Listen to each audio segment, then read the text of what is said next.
Sally Yates, the former Deputy Attorney General in the Obama administration, now set to testify before a Senate Judiciary tomorrow about the FBI's Trump-Russia probe and the meeting Sally Yates attended in the Oval Office in January 2017 with President Obama, where there was a debate about how to go after General Michael Flynn after the FBI found no case against Michael Flynn. Senator Lindsey Graham says James Comey, Andrew McCabe also expected to testify next month. Let's welcome back to the show the attorney for General Flynn, Sidney Powell. Great to have you back on, Sidney. What do you think will come out of this hearing, and what would you ask Sally Yates? Oh, I'd have a lot of questions for Sally Yates, Liz, not the least of which is to get the details of how she was briefed by the FBI immediately after their interview of Michael Flynn, because we know now from the records that they told her they believed General Flynn, that he was forthcoming, that he answered their questions as best he could to his recollection at the time, and that he showed no indications of any sort of deception and believed he was telling the truth, and they believed thought he was telling the truth, which completely eviscerates any sort of crime. Yet the very next day she runs to the White House not once but 2 times, and on the day after that also, to try to get General Flynn fired.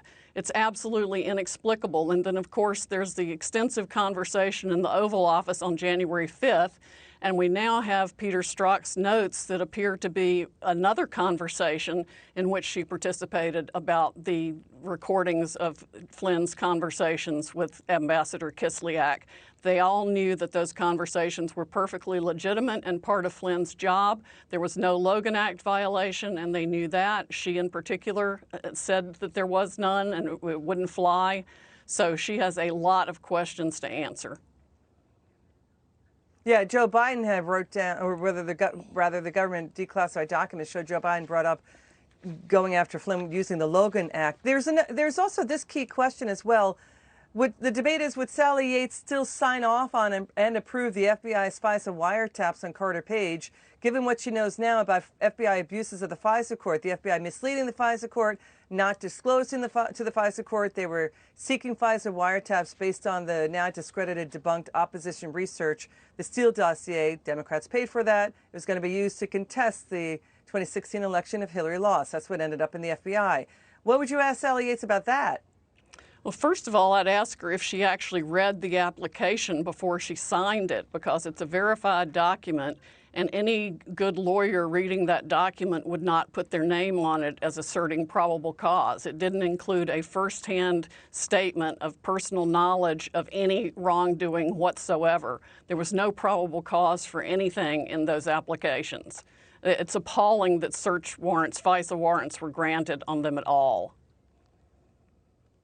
Sidney, let's get back to unmasking. What are your thoughts on the second investigation led by U.S. Attorney John Bash? He's now probing Obama officials unmasking or exposing the names of Trump team members like General Flynn. Reports are coming in that the unmasking there may have gone back to 2015 under Barack Obama and included getting NSA data on U.S. citizens, FBI outside contractors working on that NSA data. Your reaction to that? Well, we can tell that it was very serious and very widespread from the decision of Judge Rosemary Collyer, who was the head of the FISA court previously, and a decision that was released in 2017 talking about hundreds, if not thousands, of illegal unmaskings. And essentially, Comey gave the FBI and private contractors unfettered access to the NSA database to mine it for whatever they wanted to mine it for. And people were doing about queries to get information on whoever they wanted to get it about, as if it were their own private Encyclopedia Britannica.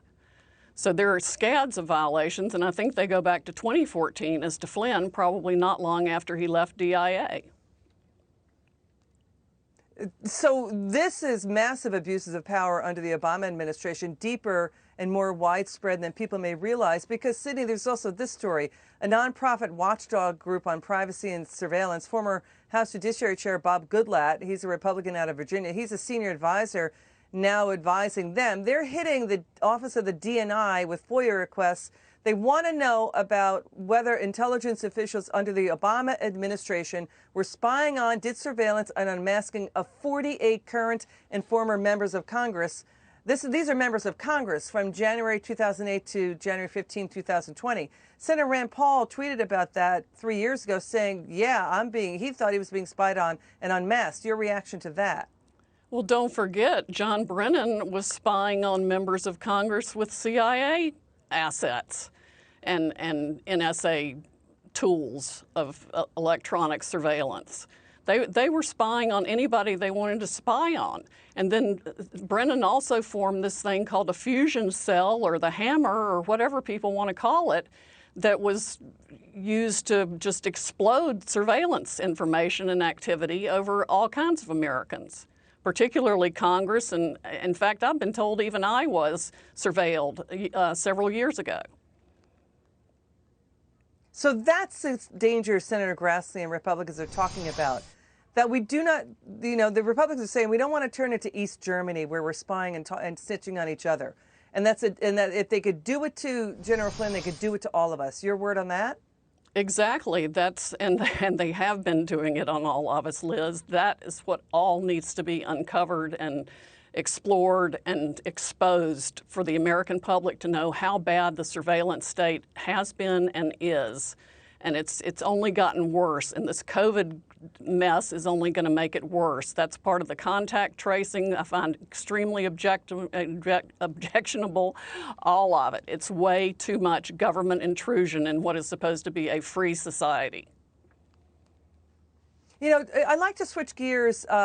Senator Ron Johnson is pushing forward with his probe into the pay-to-play conflicts of interest involving Joe Biden and his son Hunter, involving Hunter Biden's work in Ukraine while Joe Biden was vice president overseeing Ukraine for the Obama administration. There's word that Senator Johnson could come out with that Biden report in mid-September. There's also maybe subpoenas being involved here.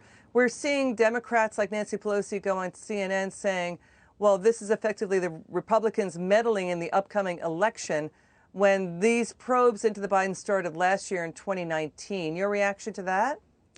The American voters need all the legitimate information and truth they can get on the presidential candidates. Biden has been engaging in pay-to-play for a long time, particularly to benefit Hunter and other members of his family. He and Obama and the whole Clinton crime cabal have been doing this, lining their own pockets in their globalist deals for years. This is the corruption that President Trump was sent to Washington to get rid of, and it's all just starting to come to light. I think we're going to find that it is far worse than we ever realized. Sidney, I'm so sorry. I wish we had more time with you. We are running out of time. Can you give us an update on what's going on? What's going on with your client, General Flynn's case? Senator Graham was talking about it last night with Shannon Bream of Fox News, saying it's outrageous that there's still delays with his case and it's still stuck in court. Your reaction? Yes, Judge Sullivan has hijacked General Flynn's case essentially because he's refused to grant the government's motion to dismiss, to which General Flynn agreed.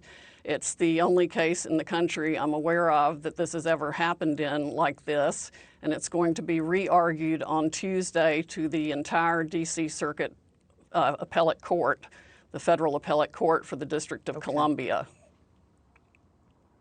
We'll stay on that. Sidney Powell, thank you so much for joining us. We really appreciate you coming back on. Good to see you, Thank you, Sidney Liz. Powell.